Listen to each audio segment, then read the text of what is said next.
A very good evening to you all, ladies and gentlemen. A special greeting to our live audience as well as our virtual audience.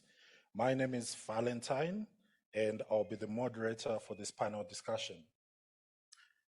The purpose for this evening is simply to tell you, our prospective students, about the postgraduate programs that we provide at IMM. We want to tell you why they are good and why you need to enroll with us. So the general purpose is to inform, to persuade, as well as to inspire you as our future students. Now, being part of IMM, I believe, is truly an honor. And the reason why I have these panelists with me is so that you get detailed information which is accurate. And joining me on this panel discussion, I have the executive head, the executive academic head of the IMM Graduate School, that is Angela Brevet. Hi, everybody. Thank you, Angela. I also have from faculty joining me, Anissa Felding. I also have Matia Stopoli. Good evening. And last but not least, I have Claudine Boita. Warm welcome. Thank you. This is an evening which is going to be packed with lots of beneficial information. And to kickstart, we are going to watch a video from one of our alumni who is Grant Sayers. My name is Grant Sayers. I'm the Commercial Director for the Middle East and Africa for an international whiskey producer. The overall experience was very positive. The lecturers were always available to support. The course content was very relevant, very current, and very useful, and it related back to the job that I was doing at the time. I felt a little bit hesitant of the course content at the beginning of the course because I didn't know what to expect. And once I got into it, I just found it so good. I thoroughly enjoyed it. So that's off the record. There was a rich diversity of students from all over the country, and I think some of them were even from beyond the borders.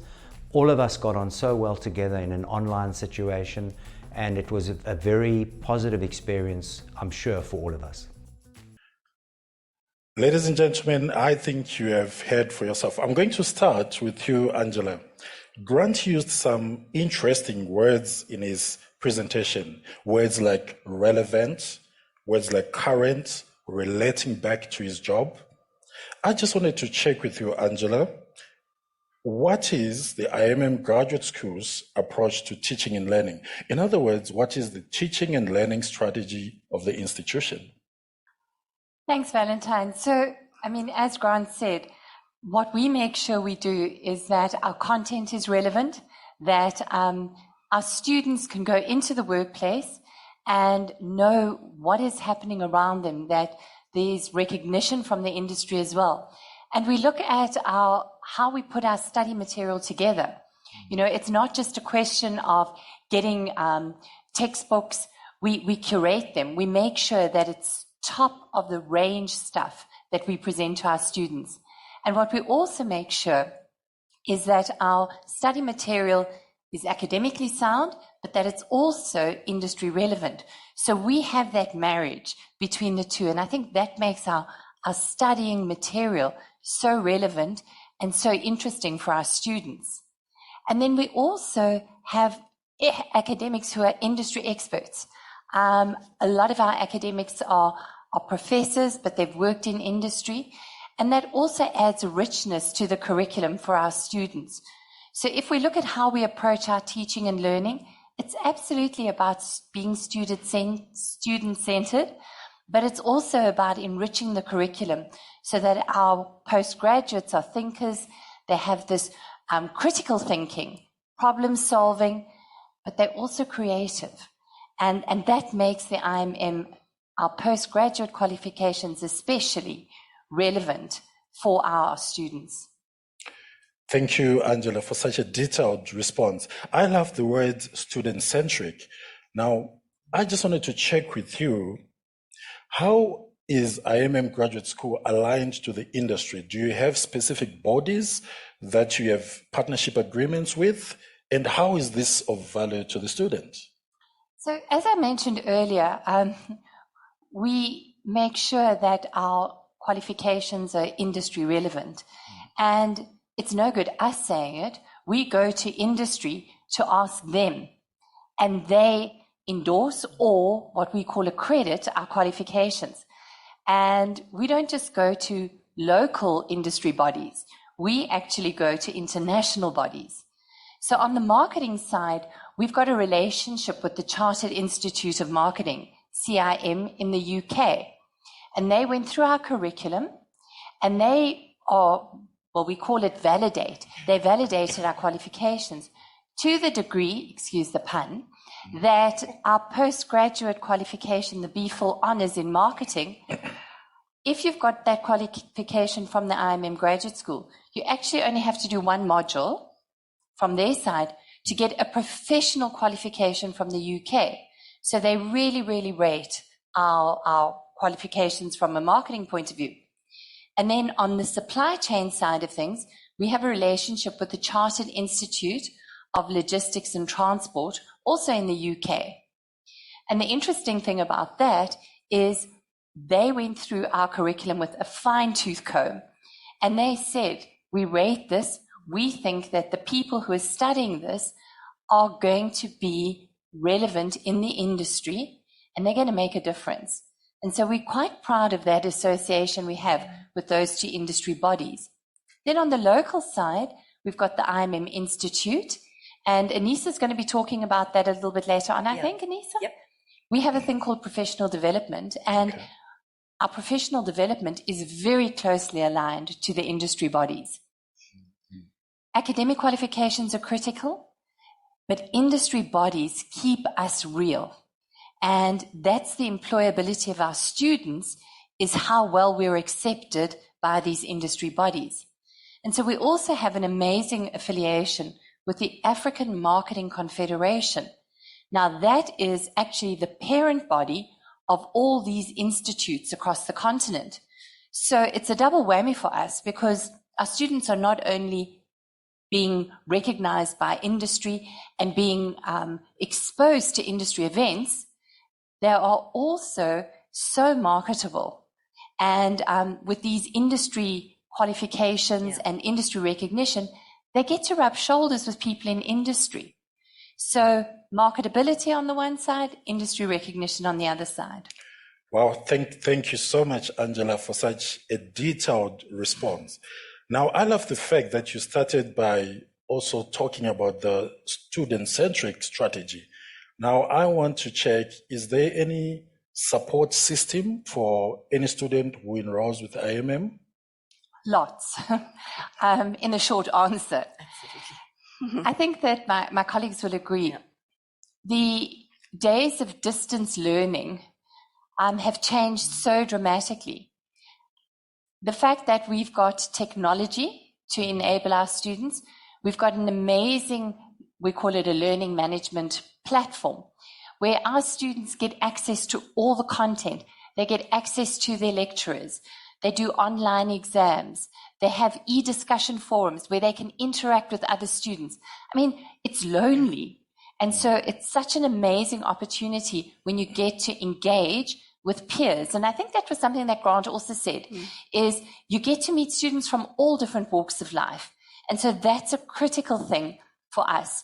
And over and above that, on our postgraduate side of things, we have supervision. And Claudine, I think you're going to chat a little bit about supervision going on. But the whole idea is that we've used technology as an enabler.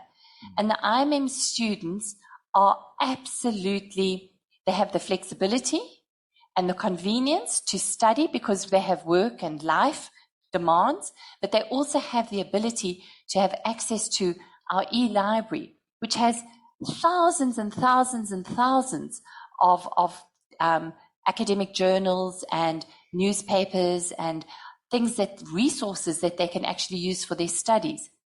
We also have, and we all differ, we learn in different ways, and we have got student support centers. And those are where students who go, you know what, I actually just need a little bit of extra tuition on these modules.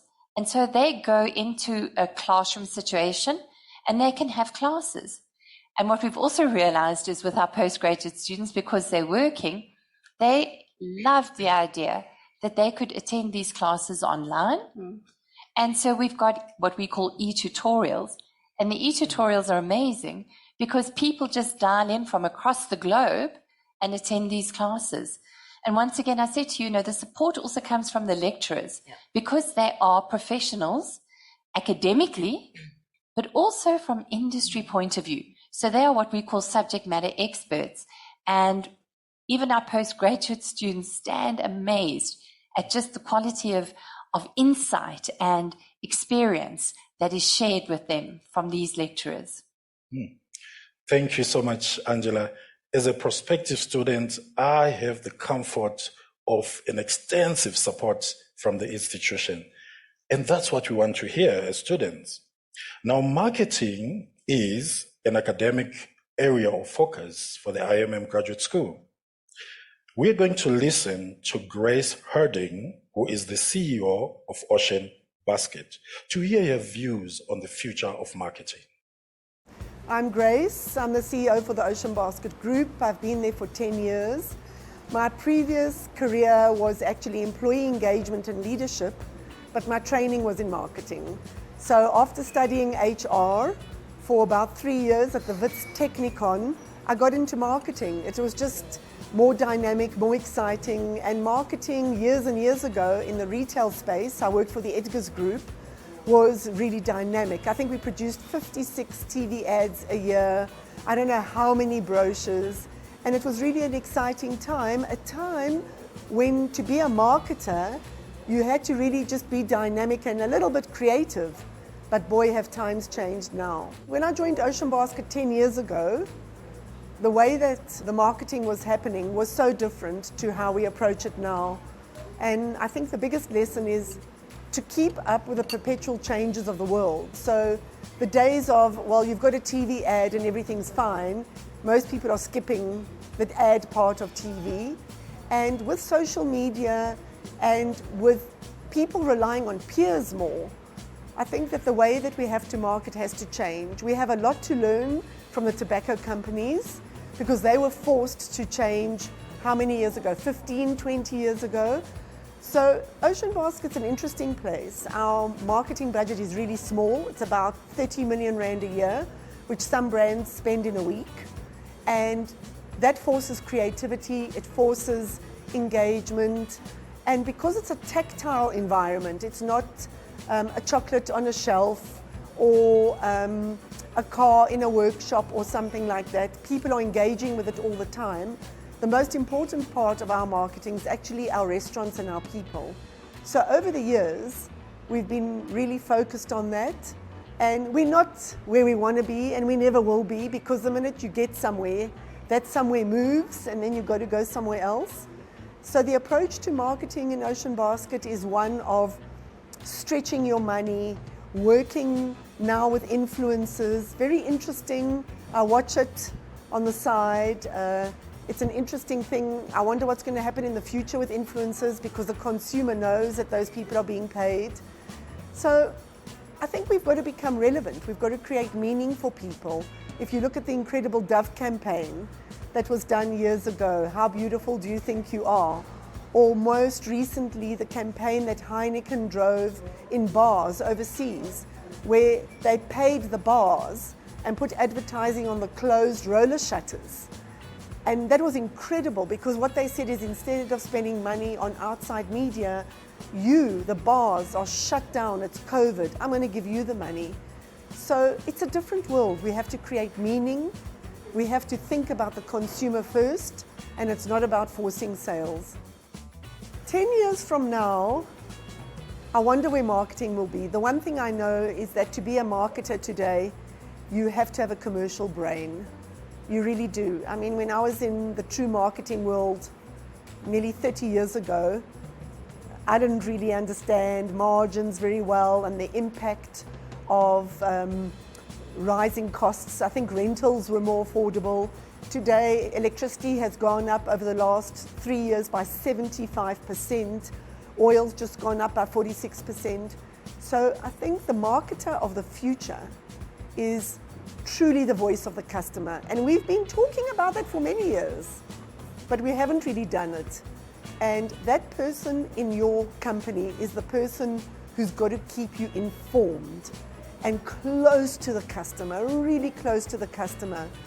And I think, yes, I think that person will still drive the comms in whatever form it takes, but it's going to stretch beyond that. I think the marketer of the future is going to have to be somebody who gets under the skin of all aspects of the business, who truly understands manufacturing and sees an opportunity by understanding how a machine works, sees an opportunity to create something for the consumer. The world has gone through so many shifts. I mean, Elon Musk and Ernst & Young are saying, oh, you don't need a degree anymore. And there was a phase where you had to have an MBA, otherwise I don't think you could even get a date. And I think it's now swerving to the middle.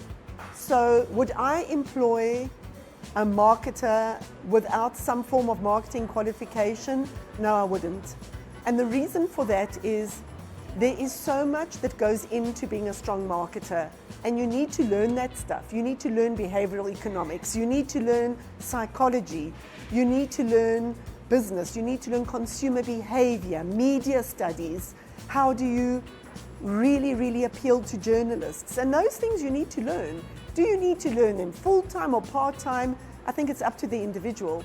But I think that it's really important to have a qualification, and I think marketing qualifications also need to evolve. I think they are evolving, and there's still more evolution that needs to take place. Neuro-linguistic programming, things like that, to truly understand what drives behavior, how do people make choices, why do they choose OMO and not surf, why do they choose this car and not that car. And that stuff you've got to learn. Yes, you need the experience, but you've got to go and you've got to learn it. And people have to study because it shows determination, it shows tenacity, and it shows the ability to start and finish something. I've known about the IMM for as long as I've been working. I don't know if the IMM is as old as I am, but it definitely has a solid reputation. I think if you look at what they do, not only the courses they put together or the academic offerings, they're always at the forefront of the marketing practice. And there are very few subject matter institutions. So there's the Law Society, and there's IMM, and there's HR places, which are scary.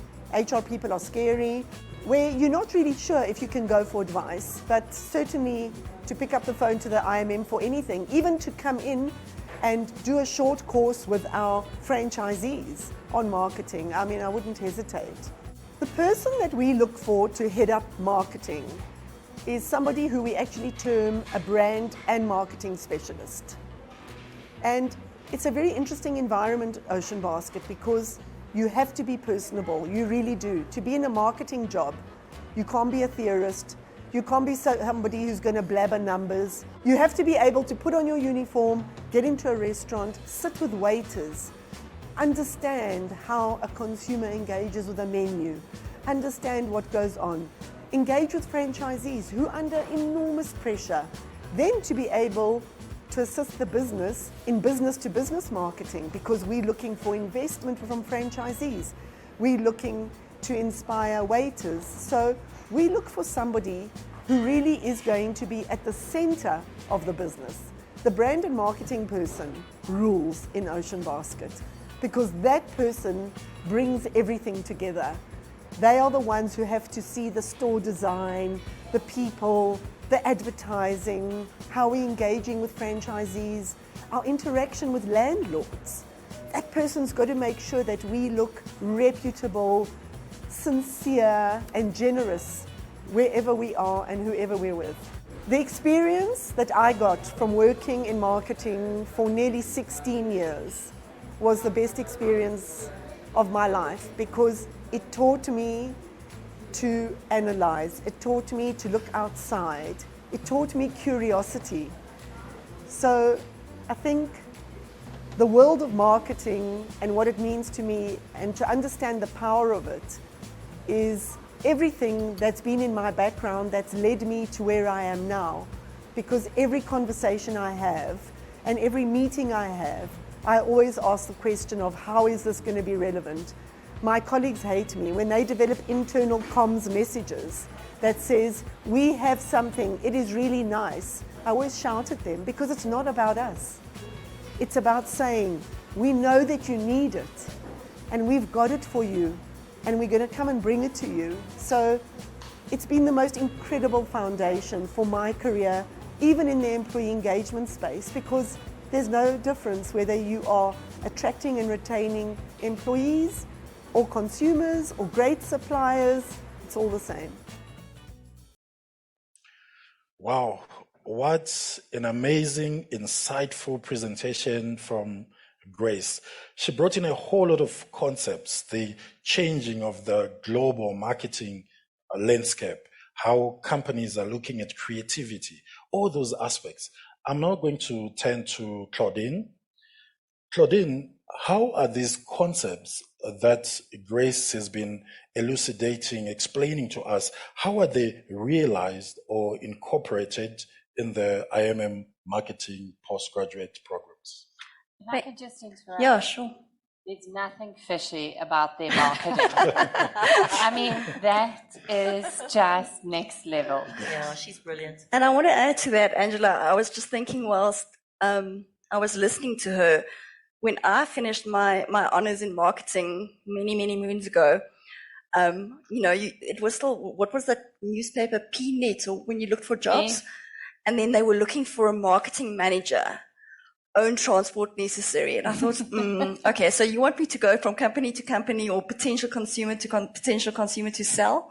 So I'm glad that it's not only the marketing fraternity as such that has changed and that is up their game, but also the consumer through social marketing and all those things.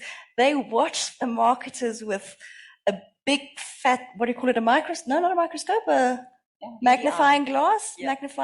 So a marketer and the marketing companies are in the spotlight the whole time. And that is something that we really, as an educational institution, need to take cognizance of. So she also mentioned the words learning quite often.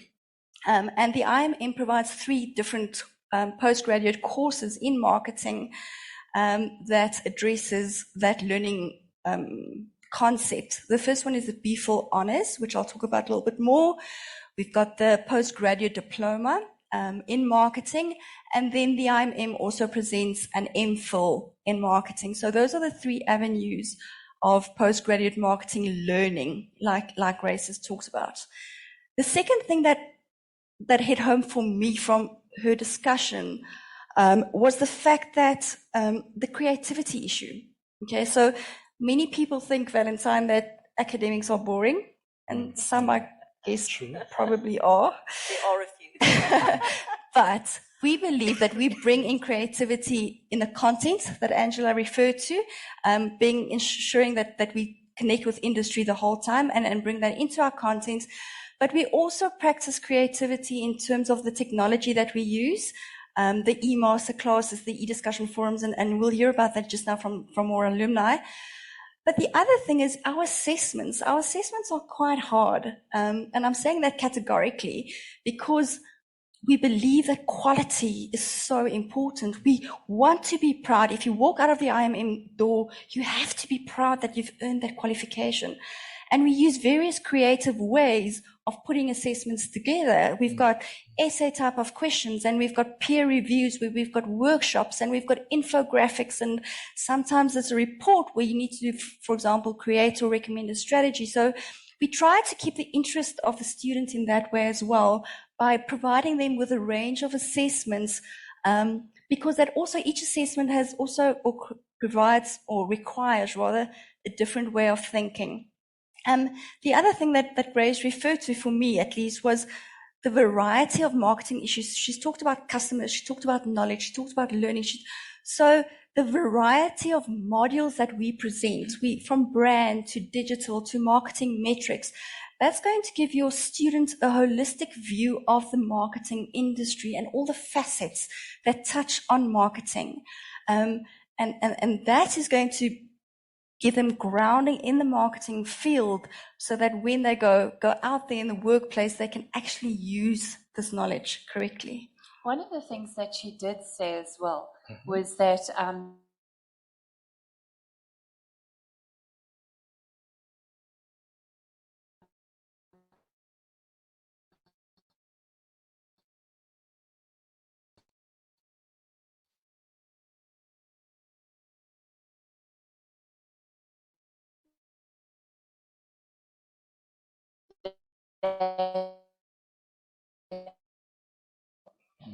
and they happen to be specialists in supply chain or marketing, because you can't run a supply chain or be a great marketer if you don't understand the business. Absolutely, the commercial side of things. And I think, when people look at the curriculum, on the supply chain side, they'll see, advanced cost management. If you look at our undergraduate qualifications, those are all things that build boardroom people, not just events or people working in warehouses, but actually the C-suite. And that's what we aim to do with those. Yeah. Just to interrupt, Angela, when you and I worked together many moons ago, I'm Not not so going to long mention ago. how long, when we got to the boardroom, marketing, there was no representation at exco level, and that changed dramatically. Today, marketers are part of the top structure in any organization. It stands to reason when you say the business is marketing and marketing is the business. Absolutely. And supply chain. Yeah. Thank you, Anissa. Thank you, Angela. I loved the fact that Angela did highlight that all these programs focus on the industry needs. That means you're not just getting learning for the sake of learning. The knowledge, the skill set that you get can be applied in a practical work environment. That's excellent from IMM. Now, back to you, Claudine. You spoke about alumni. Do we have someone in alumni who can tell us more about this? Oh, yes. We're going to listen to a lady called Kyaliboga and a gent called Abu Bakr. They both completed postgraduate diplomas with the IMM, and they're going to share a bit of their experiences of the support we provide to students and their general journey throughout, maybe some highs, some lows. But let's have a look. My name is Kyaliboga Makhalefa, and I am a marketing manager at Bidvest Prestige. I have a postgraduate diploma in marketing management from IMM Graduate School. I started my career in communications. I had a BA journalism degree from UJ. After realizing I was really passionate about marketing, I spoke to my boss and I was eventually promoted to a marketing officer. And while I was in the role of being a marketing officer, I realized that I don't know as much as I'd like to know about marketing. And I was specifically interested in branding and strategy development, right? And from there, I did my research and I found out that IMM is one of the best. I got referred by friends and also just reading around and doing my research. I then did my postgraduate diploma in marketing management at IMM Graduate School, which is a fun ride. And after completing that qualification, my career, I won't even lie, skyrocketed for me. I became a marketing manager at Lumkani, which is a tech startup. And after that, I got a role at Bidvest Prestige, where I'm a marketing manager. Being a professional, being a mom, it's not always easy for someone to travel 2 lectures every day. So the joy about being at IMM is that they have that distance learning. I traveled for work at the time, so I could log on weekends when I had to. They also did have some lectures on the weekend which you could attend.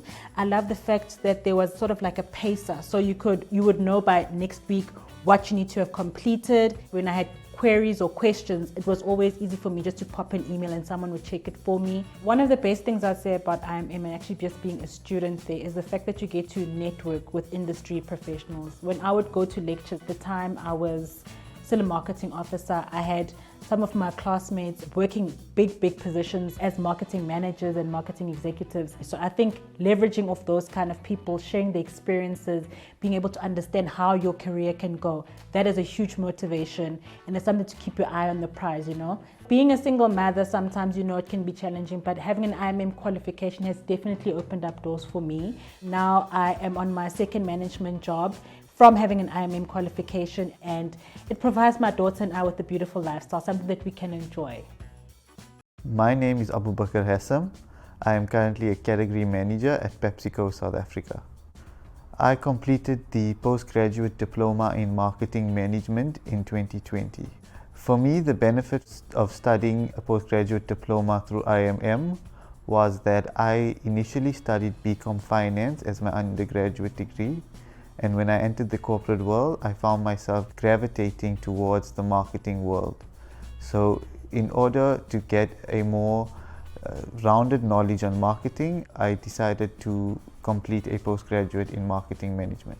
The focus on global dynamics really stood out for me. I feel like that was really beneficial and kept things really relevant to the times. I really enjoyed how each module was still relevant to the current times, and it didn't feel like it was just a repetition of older modules. I thoroughly enjoyed the e-learning experience that the program had to offer. It was really easy to navigate through, and the interaction with lecturers was really seamless. The people and the WhatsApp groups provided were very communicative and helpful for my program as well. Wow, what amazing testimonials from these alumni. I hear them talking about different tools that they got from the institution to support them. I hear about even WhatsApp groups to help them in terms of their education. Now, I go back to you, Claudine. I also heard words like postgraduate diploma and the BPhil honors. Yes. What's the difference? Okay, that's a very important question, Valentine, because it is actually quite difficult if you don't understand the nitty-gritty of the two different programs to distinguish between the two, because there are similarities. I think, let me explain it like this. For the BPhil honors, and I have to say that they're both on an NQF 8 level, so they're both on a postgrad similar level. But your BPhil honors are traditionally students who already have an undergrad marketing background. Those are the people who are solid in going into marketing strategy. They want to become the CMO of the company. They maybe want to do their marketing, their masters, thank you, their masters, do research, become a real marketing specialist in a niche area. That's typically your BPhil honors student. Your postgraduate student is people like Kyaliboga and Abu Bakr, who bumped into marketing along the way. Think about maybe your dentist who's got his own practice, and he doesn't know how to really market his business. Think about people who are in business, as I said, bump into marketing and want to learn more about it. So it's a more vocational type of postgraduate diploma, and this exposes the people to the fields of marketing, including branding, including marketing metrics in terms of how to use marketing data to make decisions, strategy as well. So there's definitely a clear difference between the two. But there is the opportunity to evolve. Absolutely, yes. If you've got a postgraduate diploma in marketing, there's definitely the opportunity for you to go onto your BPhil honors, and there are one or two modules that you can actually that you finalize in the diploma that you can take as a credit when you go to the BPhil honors side. Well, thank you for such a detailed explanation, Claudine. I was online and I was just scrolling through, and I saw companies advertising specifically stating IMM graduates. Now, I come back to you, Claudine. Why do you think that these marketing postgraduate qualifications are highly sought after? I think the first thing, and I think Grace has referred to it from an Ocean Basket point of view, but Angela's also referred to it as that relevance. We are really, really relevant. So that when the student walks out of our doors, we can rest assured that he or she's going to know what the issues are, how to think, how to strategize. So that relevance is definitely there. Our assessments, as I've mentioned, are challenging. So we are not only teaching marketing knowledge per se, but through our assessments, and we've got various types, we teach our students to think about various scenarios, to be able to evaluate different options, to say, once I've done this, this is going to be the best strategy, or to look at a scenario and say, this is the recommendation I will make. We expect our students to stand in the shoes of that manager to say, if this was me, what would I have done? So that critical thinking skills is very important for us. And then I think the second thing of success is that we use seasoned people, seasoned lecturers who really know what they are talking about, and they can bring some storytelling into their classrooms and relate their industry experience to our students. And that really makes classes more fun, firstly, and real life, secondly. But I also think what happens is, Claudine alluded to the way we assess, is, so how do you get practical knowledge? And so I think it was Albert Einstein who said, why test people or students on things that they can read in books? And that's our philosophy with our postgraduate qualifications. They're open book assessments. They have been, even prior to the pandemic. And the reason behind that is you can read up the theory. Do you understand it, and do you know how to apply it? And that's one of the critical things, and it's a differentiator for us, undergraduate, but more especially on the postgraduate side of things.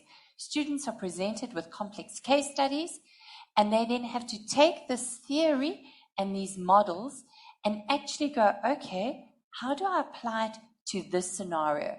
And that is something that really, really helps, because industry then realize, well, actually this person, you've experienced it before. You might not have practically done it, but you understand it. You've been exposed to it. Context. And I think that's, one of the things that also is something that we do that helps our students, but more importantly, helps the people that are going to employ them.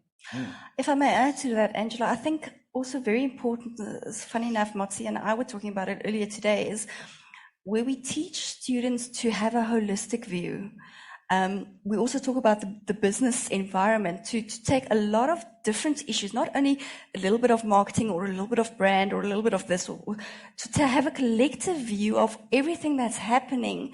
And from all that bits and bobs of, lots and lots of information rather, to get to grips with what are the real fundamental issues, problems, and then from that, so what are we to do with this information? How does this influence our decision making, etc., etc.? Wow, thank you so much, Claudine and Angela.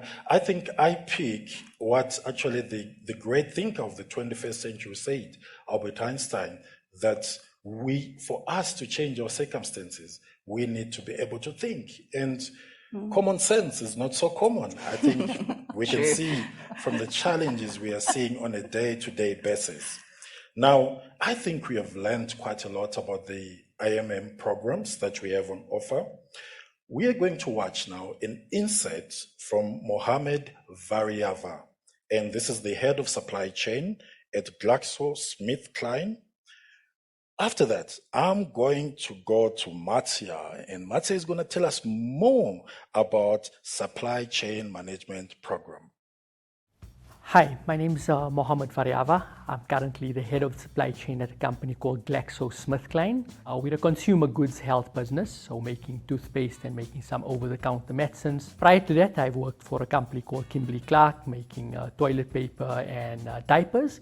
And I started on my career at a company called Unilever, and I suppose many of you are familiar with some of the Unilever brands, right? Everything from Ola, Knorr, Norox, etc. I've been a supply chain professional for the last 20 years. And by professional qualification, I studied as an accountant. I've got an information systems honors. I do have a postgraduate diploma from Gibbs as well. I haven't got any formal supply chain training, or I didn't study anything in supply chain at university. I have a SAPIX qualification. And again, that's helped me to ground in some of the supply chain knowledge over the years. So the question becomes, what does it take to become a supply chain professional, and what do you need? And I think over the years, we've seen the supply chain evolving, where a lot more organizations, a lot more academic institutes are providing supply chain formal training. The question then becomes, what is the next step within the supply chain? And I think there's 4 or 5 things that I've noted across the years that become important for the supply chain. The first one is the concept of financial acumen. And for me, it does become important that as a supply chain professional, you actually understand the finances of the organization you're working with. Whether it's in the government sphere, whether it's in an NGO, whether it's in a corporate environment, it does become very important that you understand the P&Ls of the business and you fundamentally understand that you as a supply chain are driving costs within that organization. So it does become important that you start understanding concepts around the profit and loss, you start understanding concepts behind the drivers for cost in your business environment. What we have seen across the last 2 years over the COVID period, and take for example something as simple as container costs out of the Far East, we've seen container costs probably double or triple. This is then basically causing a knock-on effect into the consumer, into the customer. It becomes important for you as a supply chain person to actually articulate those costs and understand how material that is within your business. I think we've also then seen people starting to do a lot more localization, driving a lot more cost efficiencies. And I think the summary of it is that you have to take your financial knowledge up a notch as a supply chain professional. The second thing I think I've observed over the years is the concept of data knowledge and call it analytics. There's a lot of data thrown at us. I think there are a lot of institutes out there that specialize in sending data out into the world. It's important for you as a supply chain professional to be able to aggregate data.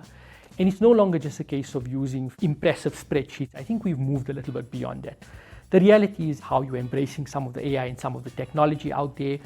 And more than that, I think it's your comfort level with the data. I think as a supply chain professional, and I've observed this in my own career, it becomes important for you to take really huge amounts of data, summarize it, aggregate it, sitting with your colleagues and say the aggregation of this set of data is equal to this, and these are the business decisions you need to be making. So I think it's important that you're fairly comfortable with analytics and the way to use numbers. I think the other concept for me that I've noticed with supply chain professionals across the years is call it project management, right? And it's the ideas and fundamentals of project management. So you would have learned concepts related to resource management, you would have learned about Gantt charts, you would have learned about all these fancy, call it theoretical things around project management. In a supply chain environment, you're going to be working in a project type environment. And the reality is that you've got to be fairly comfortable making sure you're handling a finite amount of resources, a finite amount of money, and there's definitive starts and stops to it in order to meet those deadlines. And I found that your knowledge and your understanding of project management and the idea that you're running bespoke amounts of time as projects certainly helps within a supply chain environment. There's then concepts related to call it problem solving. And what we've noticed again across the past few years is the evolution of problem solving. If you go back into the theory, call it Japanese industries, the car industry out in Japan certainly has taught us a lot around 5Y analysis, and I think we've learned things like problem-solving methodology and 4H and 5Y. These concepts are important, and I think again the theory does become important for you as a supply chain professional. More than that, I think as you evolve in your career is to actually use these things, to sometimes go down and understand, here's a problem we're facing in the supply chain, be it we've got a problem in a warehouse environment, be it we've got a problem out in a factory environment, be it something with regards to forecasting or something regarding to supply planning in a factory environment, that you actually use these problem-solving concepts. You go back and you go to something called the root cause of a problem, and you fix it up at the root. You basically solve the problem in a formalized manner, and you actually come out on the other side and say, right, I'm now ready to improve. I fix something on this side here. What's the next step for me? So I think those 4 for me, the financial acumen, I think the problem solving, the project management, and I think your ability to handle numbers become quite important as a supply chain professional. I think 2 other, call it softer points, I think your ability to network within a supply chain environment becomes important. Remember, supply chains, you may be working within a food business, you could learn something from a person that's in a pharmaceutical environment. We've taken concepts from the automotive industry and put it into a washing powder factory as an example. So it does become important that you start networking, that you start understanding there's a wider group of people out there. Could be government leaders, could be people, industry leaders. And like I said, it could be right across the entire industry spectrum, because the reality is that supply chain is touching different environments. Every supply chain is doing things differently. Think about a supply chain supplying into a hospital versus a supply chain that's supplying into a supermarket environment. you definitely can get that cross-pollination. And at the same time, I think as a supply chain person, you're certainly going to be working with people from a wide variety of faculties. You're going to be talking to people from marketing, people from sales, people from finance. And it does become important that both your ability to network and your ability to work within those teams certainly holds you in good stead from a supply chain perspective. Thanks. What an insightful presentation from Mohammed. Before I move to Matsya, I just want to highlight for our virtual audience, feel free to note down your questions. We're going to have a question and answer session at the end of the program. So hold on to those questions. I have the members here ready to answer you. Now over to you, Matsya. Mohammed brought in quite a number of concepts. He spoke about financial acumen. He spoke about the ability to run project management skills. Now, how does the IMM Honors Program address all these factors that Mohammed was bringing to light? Thanks, Valentine. I thought you'd never ask. So as marketing has, let's call it, evolved or maybe become more sophisticated and been pulled into the boardroom and sat around the boardroom table to deliver greater value to the business, supply chain has followed the same trajectory. And supply chain leaders today are expected to deliver business solutions, not supply chain solutions, simply because the companies that he mentioned, Mohammed, was Unilever and Kimberly-Clark, their supply chains help the business to either maintain or to develop a competitive advantage. And if you're sitting around the board table and being expected to contribute to competitive advantage, you have to understand the financials. You've got to be commercially smart. So we've included advanced cost management into our postgrad program specifically for that reason. And another aspect that he mentioned was project management. And interestingly enough, most of the, let's call them problems or the challenges that happen in the supply chain are actually project-driven solutions. Because they tend to be different and new. Supply chains run day in and day out, but the challenges are presented differently. If we look at what's happening in Eastern Europe now, that's presented a whole set of challenges that couldn't be predicted. If we look at the last 3 or 4 years, they also have those years required supply chain people, well, business people, to think differently, to reinvent themselves.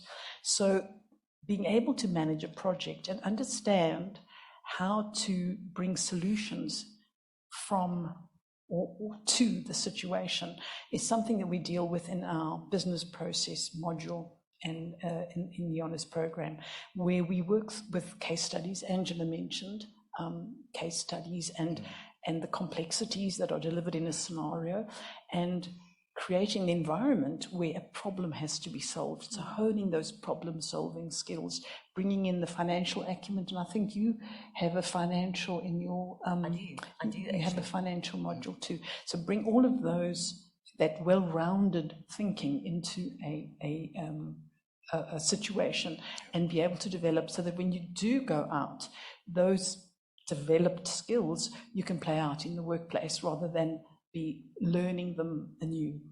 And something that he didn't mention directly, Mohammed, but indirectly, it speaks to that aggregating data, doing something useful with this immense amount of data that we are overwhelmed by. We have 2 research modules in our postgraduate program. One of them is the advanced research theory, the standard research module. The second one is a supply chain research program, which requires students to gather the data, aggregate it, and make sense of it, and present it for or to inform better business decisions. But also the topics that they choose for those things are absolutely fascinating. From soft fruit in the Western Cape, going through Durban Harbour, to blockchain, to container shortages. I mean, there is just, it's absolutely insightful, the information that they glean to present ideas and recommendations, and sometimes to industry and to companies that they work for. So it's not just, oh, this stays here, nobody ever gets to see it again. It's actually stuff that industry and the students themselves actually use. Exactly.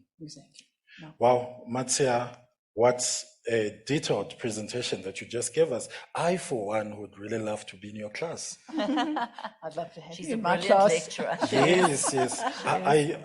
I truly appreciated your touch in terms of the global context, how you bring these concepts from a totally global perspective. You're talking about the crisis in the Middle East, and those are the things that we struggle with as professionals, as business owners, to say, how do we effectively run my business? So I'm sure I would benefit a lot in your class.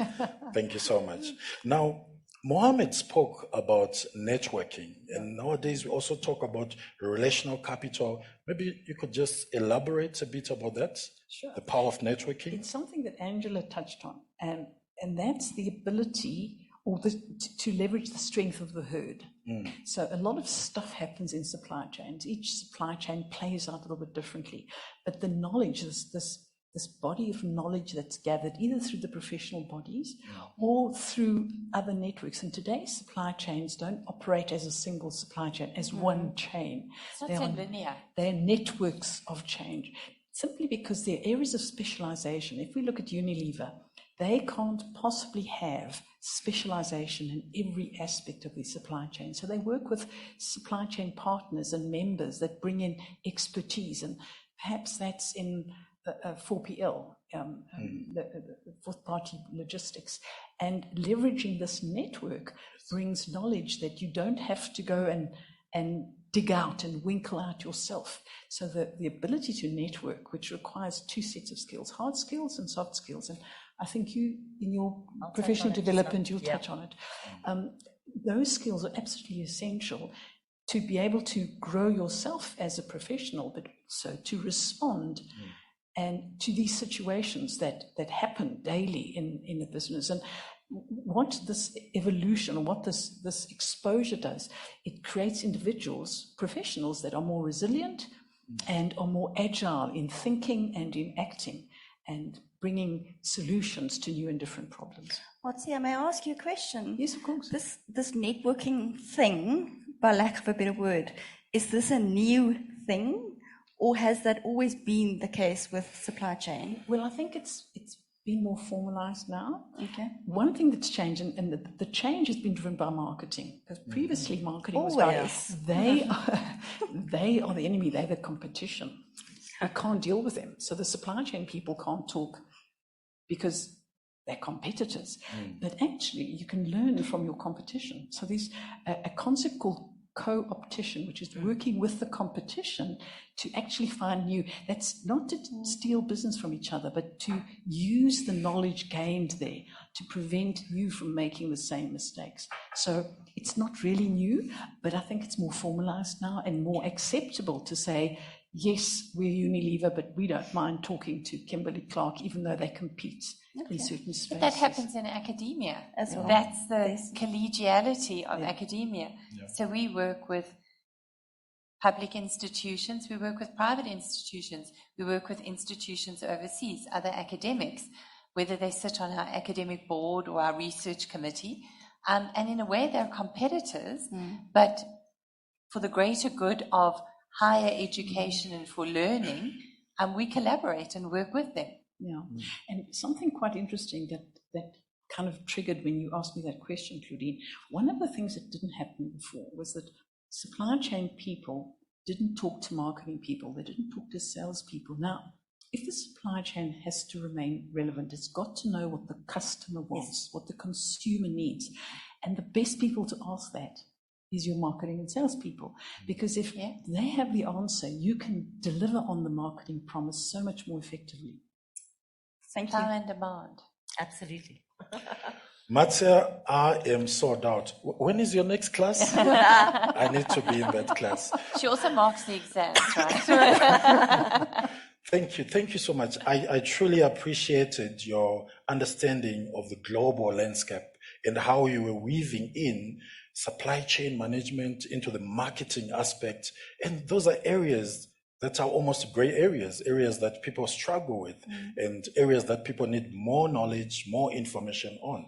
Thank you so much. Valentine, if I can just, so Grace mentioned the word evolve. Yes. And, you know, I alluded to it that we constantly looking at our curriculum and evolving it. The world's also evolving.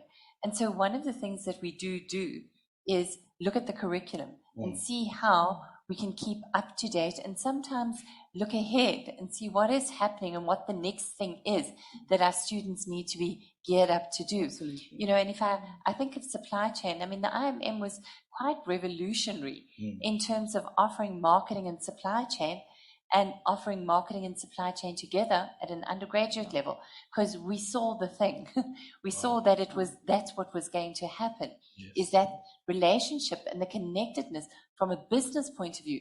They are integral, and it's something, you know, we've evolved. And I think that's an important thing for prospective students is, you know, we don't stagnate. Yes. We keep evolving, just like within the professions of marketing and supply chain. You can't be so last year.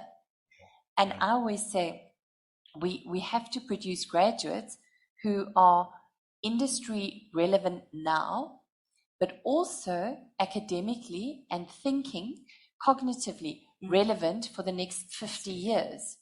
So we teach them a skill now, but they're things that they can take with them so that when they're in their 50s, they're still excellent graduates because they've got that great foundation, that academic skill. You know, I always use the analogy.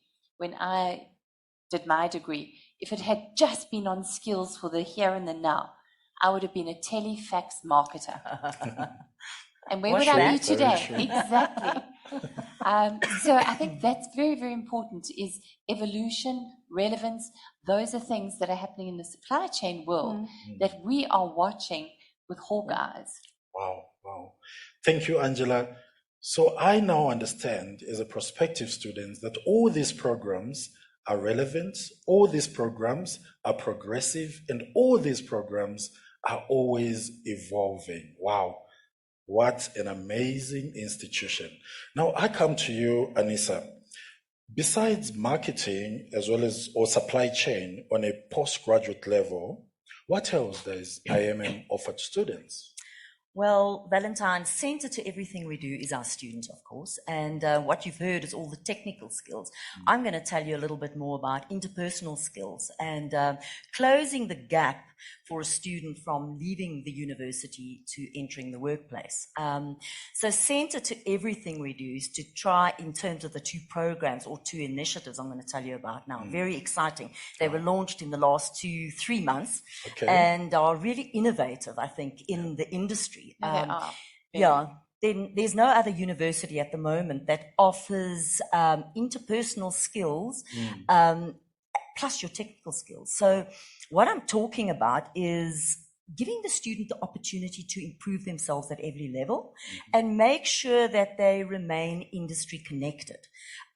We want to build a community of lifelong learners that when they get into the workplace, or whether they're progressing within the workplace or starting their own business, that they do things just a little bit differently to your normal graduate or individual that's got a technical skill.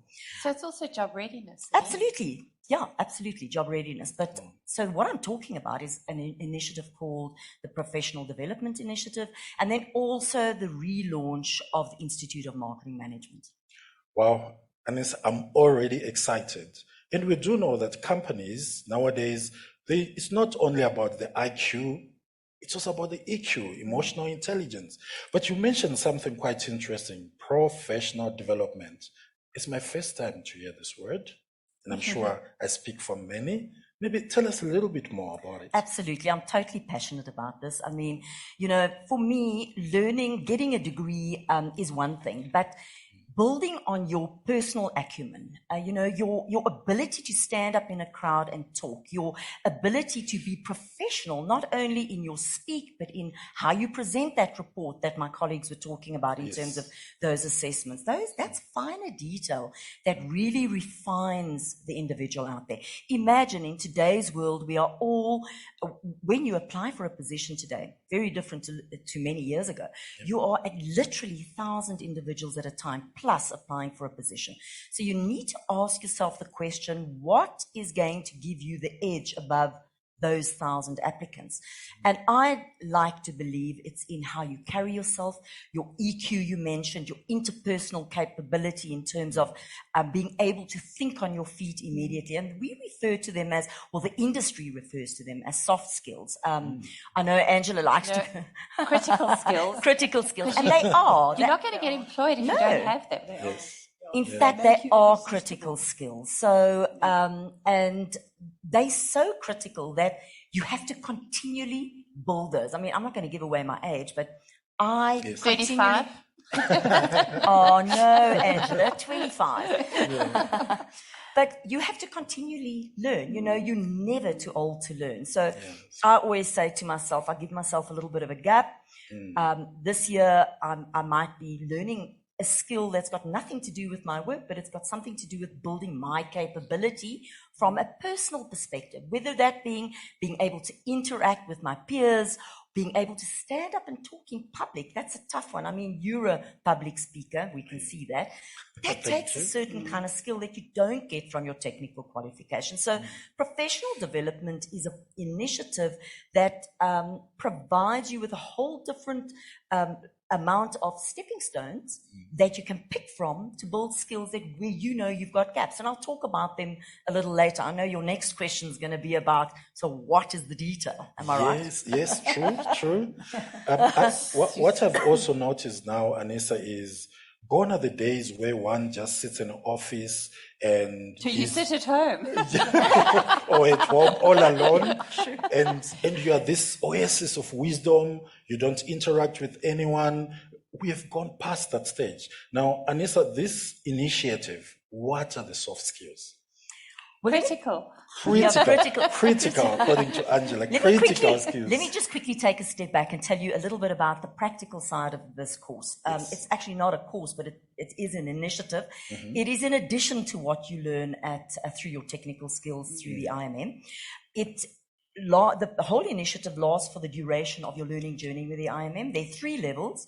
It's your bronze, your silver, and your gold level. And each year you get given a certificate in November. And all you need to do is to choose 5 activities across the array of activities we have, and you will receive your certificate. Remember, guys, whatever you choose is for your own best will, and it's to develop your own skills, which nobody can put a price to that. So, Anissa, so you're saying that Angela can do skills A, B, and C because that's where she's feeling short, but I can choose X, Y, and Z. Absolutely. You know yourself better than anybody else does. You know where your shortfalls are. For those of you that are working, you've probably done an assessment, a peer review or whatever, and you know where your gaps are. So we have activities that help you fill those gaps. And let me tell you a bit about those activities. We've got financial literacy. I know Marcia was talking about it, referred to it a little earlier. And I mean, in my ripe old age, I did not know, I knew, but I didn't really write that budget I need, and understand what's your financial archetype. So am I a saver? Am I a spender? I definitely am. We all know she's a spender. There's things like personal management, time management, EQ, how to manage stress. We are so bogged down with so much in our lives, just using a very simple breathing technique, that helps you manage your stress and makes you more effective in the workplace. Wellness and mindfulness, for example. Diversity, equity, and inclusivity, which are, such important topics. Things such as sexual harassment in the workplace. People don't necessarily want to talk about it. But, both as an employee and an employer, you need to understand these kind of things. So we expose you to these kind of topics. We also have skills development courses, which are micro-learning opportunities. So snippets of learning around marketing and supply chain. And then what's really wonderful as well is we give you an opportunity to attend conferences, supply chain conferences and marketing conferences in person. Networking events? Say that again, Ange? And networking events? Absolutely. I mean, I'll talk about it now when we talk about the Institute of Marketing, but I mean, we are really, tomorrow's a great event, and I'll tell you a little bit about it now. But you can attend these events through the Professional Development Initiative, and they count as an activity which goes towards you receiving your certificate at the end of the day. But the nice thing about the professional development, it's like the rest of our curriculum in the sense that your own pace, your own time. So it's almost like a short course. You go online, there's videos, there's little activities that you need to do. And I mean, we've had one student that did almost all of it. She did 28, Angela. She's actually given me a video, which I will showcase to our students, current students a little later. But I mean, she is just over the moon. She said, well, let me tell you about this. So the partners, the people we've partnered with are all experts in their field. So for example, we've got Joni Petty, who specializes in EQ, IQ. We've got Dr. Ella Manga on breathing. So if you had to go and pay for this for yourself or your company you work for, you pay anything from 7,000 Rand a day just to be exposed to this kind of knowledge. I mean, a life coach costs you 1,500 Rand an hour at a minimum fee. You pay a fortune. You are getting this really through the IMM on this platform. And so, for me, if I was offered this as a student when I was studying, I would have grabbed that absolutely. And what I want to just add is it's definitely not going to bog you down. You're not going to feel like it's anything to do with personal development should not feel like a chore. And there are no exams. It's self-learning. And they're very short activities. Some of them are 25 minutes long. I'm busy talking to a supplier now, partner who's doing short videos of 5 minutes for us, and it's so incredible to see how much information you can gather in 5 minutes and just build your own persona that's going to make you stand apart from everyone else. But it's also, as Claudine was mentioning, holistically. Yes, so absolutely. It's about the holistic graduate.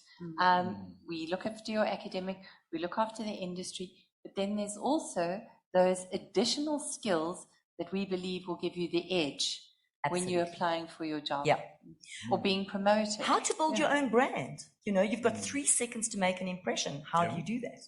Things like that. Wow, Anissa, I'm inspired. This professional development initiative, indeed, it brings out the whole in a person, the whole in a graduate. So what better place to be than to be at IMM and come out as a whole graduate? Thank you so much. Now, there's something that I wanted to, I've been grappling, trying to stitch this together. You spoke about this professional development initiative. How is it then specifically linked to the Institute of Marketing? Like my dream is to be a marketer. And now you're talking about professional and a supply chain. And supply chain. Matsia, I haven't forgotten you. Marketer and supply chain. He's not all Valentine for nothing. Heartbreaker. So, a good question. I mean, the Institute is integral to what we do in professional development. Absolute partner for life with us. So what happens is these 3 levels I mentioned, the bronze, silver, and gold. At each level, you will receive benefits from the Institute. Once you've completed the Professional Development Initiative, you become a lifelong associate of the Institute of Marketing Management. And let me tell you, if you aren't already, best you sign up as an individual associate with them. You get exposed to the most incredible events, networking opportunities. In fact, we had an event a month ago, and the topic was dark marketing, which was fascinating.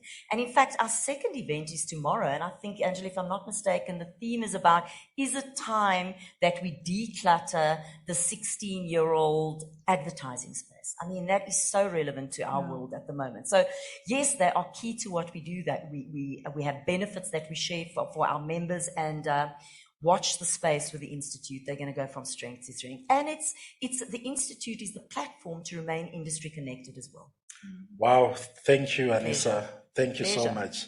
Now, in closing, Angela, what would you say to me as a prospective IMM student? Any words for me? Future-proof, recognized. Our qualifications are internationally recognized. Absolutely. They're recognized by industry. They're relevant, and they make you job ready.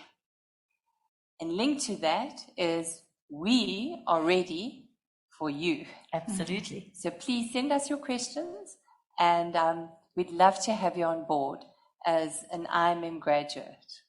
We know you'll be successful. And I think one of the things, and it was John Dewey who said, if you teach people the way we taught them yesterday, if you teach them in the same way, you rob them of tomorrow. And we don't want to rob our students of tomorrow. We want to give you tomorrow. So please do join us. Thank you so much, Angela, and a special thanks to all our panelists. Thank you. At this point in time, I want to invite our virtual audience, as well as our live audience, for all those who have questions. And I just want to encourage you, for those who are using the chat box, may you please put a question mark in front. I've noticed some are passing comments, which are not really questions. So this is the time. Ask all the questions that you want to ask. Feel free. And whilst we are waiting, let me just scroll and check if we have anything that we have received so far. I do see a question from Leona. Leona says, where can we find more information on the development program? Please. She puts a big please. Good question. We've just launched it. You're welcome to contact us via our telephone number. We have information in our website, and contact any of our sales consultants. They'll be able to assist you as well. And you're more than welcome to email us as well. All our information is on the website, and I gladly answer your questions about the program. I'm looking forward to it indeed. Thank you. Thank you for that response, Anissa. I've got a question as well from Precious. Precious just completed BBA in marketing last year, December. She's an alumni and she wants to go further. That means she really found pleasure in the institution. She says, I'm hungry to do my honors. Now, the question is, what is the selection criteria? Claudine. Yes, Claudine. Okay, so Precious, please do come to us. We especially like our undergraduate students because they know the formulas and the processes and the referencing systems, if I can call it that. From 2023, we expect our applicants to have marketing, at least 2 marketing modules at a NQF 7 level, at a 3rd year level. Your core marketing, in your case, Precious, it would be marketing 3. We want you to have a 65% average. And then for any other marketing 3 type of, it might be, for example, business to business. If you did that elective, or it might have been digital marketing, we expect you to have a 60%. Now, I'm talking not to you, Precious. I have no idea what your results were, but if you haven't got those results, you always can go back to us. We can redo that module, get those grades up, and then join us in the B4 Honours side. Thank you. Thank you so much, Claudine, for such a detailed response. And I just got a statement. It's not a question. They said, big shout out to our lovely lecturer, Matsia. So Matsia. Matsia. That Valentine posted it. Oh, Valentine. Thank you. So I've got a question again from Tamuka Kaponda. Tamuka asks, does the postgraduate diploma in marketing contribute towards gaining knowledge of mineral marketing and pricing? Does it contribute towards mineral marketing and pricing? Sure. That's a difficult That's one. quite specific. That's very specific. That's very specific. That's very specific. I think our approach is quite general as such, but our principles are principles that stand fast in any industry that you might be in, whether it be mining, pharmaceutical, retail, whatever the case might be. I think if I may add to that, I always say to when I chat to my students, I always say to them, take this scenario or this theory or module or whatever, and take a small company, take your cafe at the corner, how will that apply to them? And then take your big MTNs or your GlaxoSmithKline, or take a big company, and how does this situation apply to them? So we teach our students to think in various different scenarios. So it might not be mineral marketing, is that the word you use? Yes. But the fundamental truths of marketing and the critical thinking will be, you will be able to apply those in whichever scenario you find yourself. Because we do business to business marketing. So in the mining, it's actually In the business undergrad to side, business. But even in the scenarios that we use. So, it's like saying, do we do Absa Bank marketing? No, we don't do Absa Bank marketing, but we don't even do banking marketing. We don't do schools marketing, but we do the services marketing, the retail marketing, the business to business marketing, the et cetera, that encompass it. So it's the strategic kind of outlook that helps you drill down into the micro marketing focus areas. Okay. Thank you for that response. And another question just popped up from Palesa. And Palesa asks, entrepreneurship is a big question, as we can see with the high rates of unemployment. When can we expect the IMM to introduce this phenomenon, I guess entrepreneurship, as part of the course it offers at the postgraduate level? Do we have entrepreneurship? I've got something exciting. Yes, Anissa, so you are hungry for that question? Part of professional development, we've got a very exciting module that is how to build an entrepreneurial mindset, And entrepreneurship is not a topic. It is a philosophy. It's an attitude. Some people think of entrepreneurship as, I'm owning my own business. But you can sit in a corporate and act like an entrepreneur. You can be innovative. You can be. So it's about a mindset. And a mindset actually can't be taught. It's an attitude. So think like an entrepreneur and be like an entrepreneur. Think successful and you'll be successful. But professional development does have some techniques that helps you to build that mindset. Wow. And the basics of it, and I mean, we've mentioned those words tonight: critical thinking, Absolutely. problem solving, and creativity. And that underpins our curriculum. And it fosters innovation. Absolutely. Yeah. Wow. Thank you, Anissa and Angela as well for that detailed response. So IMM does teach us to think outside the box.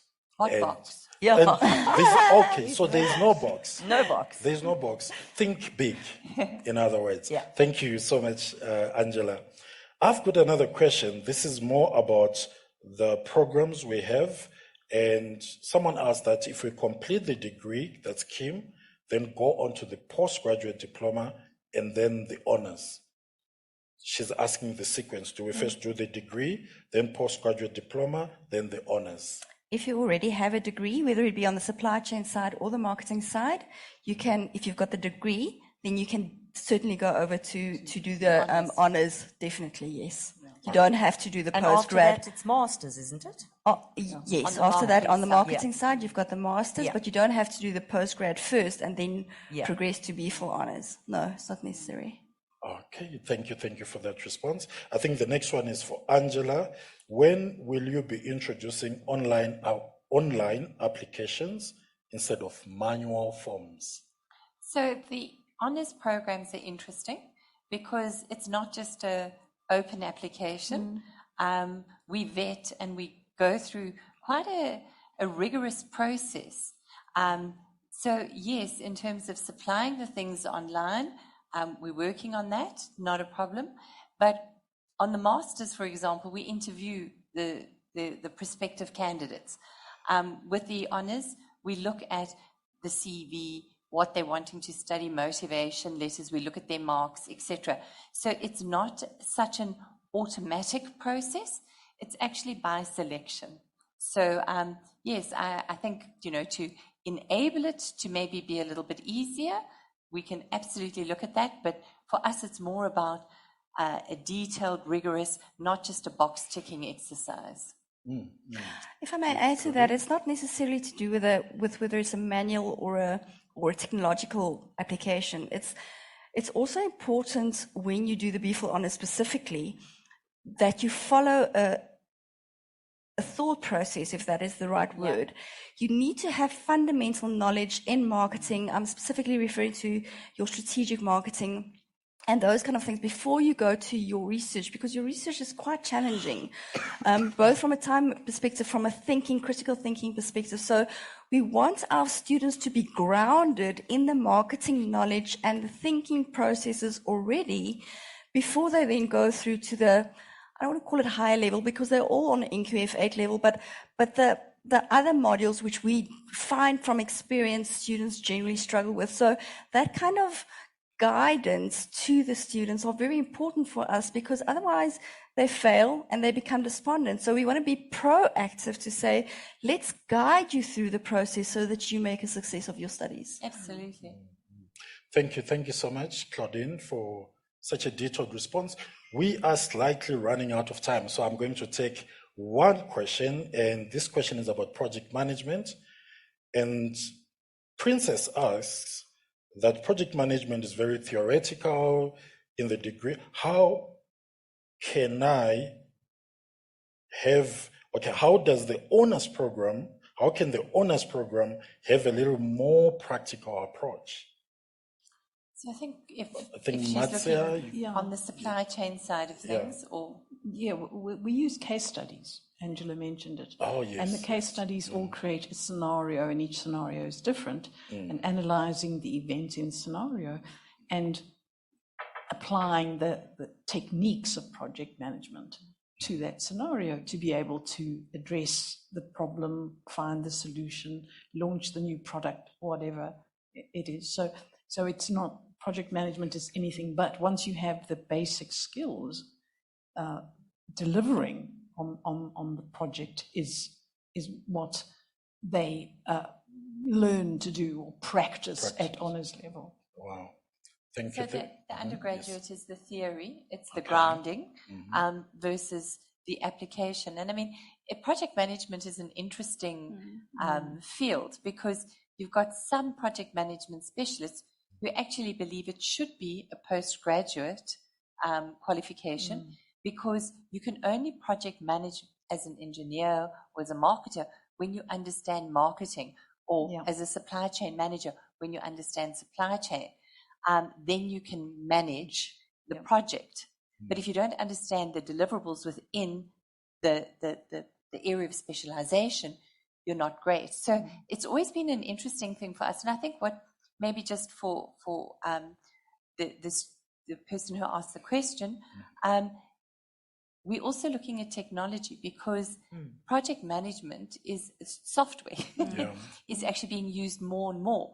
So we're looking at what software we should be exposing our students to that'll help them with the project management. But interesting, software also depends on the kind of industry. Exactly. No, exactly. So, that's why we haven't got industry, it. It's so again, it's about providing students with a global insight into the discipline of project management. And when you specialize in a direction, then in the workplace you get to deal with the practical side of technology. I love the global perspective. Unfortunately, we are running out of time. But I want to give our panelists just 30 seconds each, your closing remarks, starting with you, Anissa. IMM is a great place. I studied with the IMM, and I'm grateful to have done that. There's a wonderful energy here. Our qualifications are top-notch. And so join us. We're waiting to invite you, and see you soon. Yes, Matsia? At IMM, you get to meet subject matter experts. So they're not academics, they're subject matter experts, and they've been in the field. They can give you the war stories, and those war stories really build resilience and capacity in our graduates. Wow, thank you. Angela, any words? So, as Grace Harding said, lots of people are, who've got lots of money, are very quick to say, oh, you don't need a degree, oh, you don't need to study. I'm telling you, you need to have a postgraduate qualification. And in fact, where the world is moving is towards a master's. Even a postgraduate qualification isn't enough, because as Anissa said, in the old days, you would have 40 people applying. Now, you put it on LinkedIn, 3,000 people from all over the globe are applying.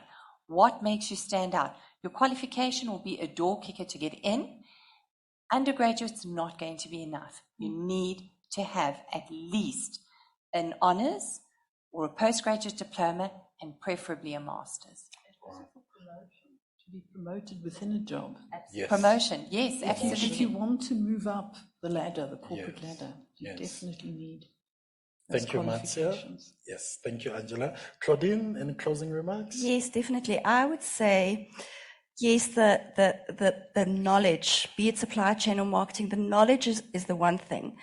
But the other thing that we really challenge our students with is thinking. And if you can, it's a skill that you can actually learn to think. And that is something that you can carry with you for the rest of your life. So that's another thing. And the third thing is those critical skills that that makes you a better, not a better, but a more rounded, more professional person. That's not something that you're going to find anywhere or everywhere. So come and find it at the IMM. Thank you so much, Claudine. It was Horace Mann who said, education, amongst all other devices of human origin, is the great equalizer of the conditions of man. 1848. I would like to give a special thanks to our panelists for the information and the time they took out of their busy schedules to be with us this evening. I would also want to extend a vote of thanks to our live audience that also took time to come and be with us and make this session a success. To our virtual audience, thank you for logging in. We truly appreciate all your efforts. And feel free to reach out. I see I've got many questions coming through. We are a phone call away, we are an email away. Reach out to our offices. We have a team ready to answer any of the questions that you might be having for us. Ladies and gentlemen, it's been a pleasing pleasure as well as a privilege to be part of your evening today. Have a wonderful night. Thank you.